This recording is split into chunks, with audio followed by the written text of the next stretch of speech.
I also talk to them about their auto.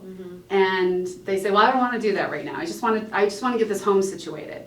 And it's really important that we do them together. And the reason it's important, one, is the multi-policy discount hits heavier on the home. It can be up to 25% if we bundle home and auto together. And then the other thing that's really important is liability coverage. And for the state of Colorado, the minimum liability coverage is $25.50, meaning if you were to be liable for an accident, people were injured, it would cover $25,000 per person, $50,000 per accident. And if you've ever been in the ER room for anything, you know that $25,000 can go really fast. So let's say that person that you hit, that you caused the accident, they had minimal insurance themselves and their medical bills are hundreds of thousands of dollars, they're gonna come back after you and say, you need to pay for this.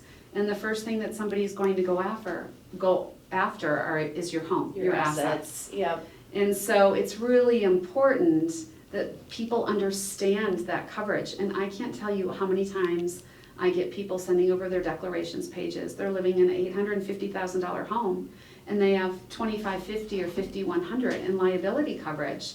And I'm horrified. And they have what's considered youthful drivers, teen drivers, which are risk. And $2,550, I only know this because I got into a car accident a while ago. It was whole.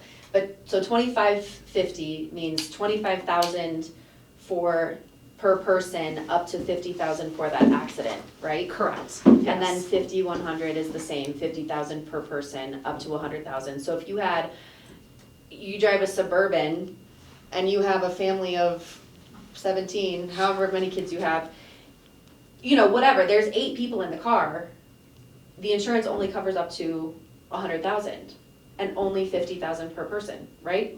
How does that? Well, exactly, which is why you should have Know your coverage. Know your coverages. So if you're hit by an uninsured motorist, that's another liability coverage. On your policy you see uninsured motorist liability coverage, which is a whole nother conversation. But that covers you for your medical bills if you're injured in an accident hit by an uninsured motorist. Some people have opted to lower that because they have good health insurance. So some of my clients say, you know what, I'm gonna lower it, I have good health insurance. The other thing it covers is loss of wages. So if you're retired, you're going to be on Medicare and maybe that coverage is not as important to you because you know you have Medicare and you can't access loss of wages because you're not working. So it's an area where you could bring that rate on the auto policy down. Do I recommend it all the time? No. But for people that are really trying to work out a budget and they've got excellent health care coverage, it's an option for them. Yeah, I think that liability thing's huge. I mean, you go wreck a $100,000 Mercedes and you've got 50 grand worth of coverage. I mean, you've got a problem. And that falls into personal property coverage. So it would be the liability is only for injuries, your personal liability coverage, and then on your policy you'll see personal property. Personal property is if you wreck someone else's car.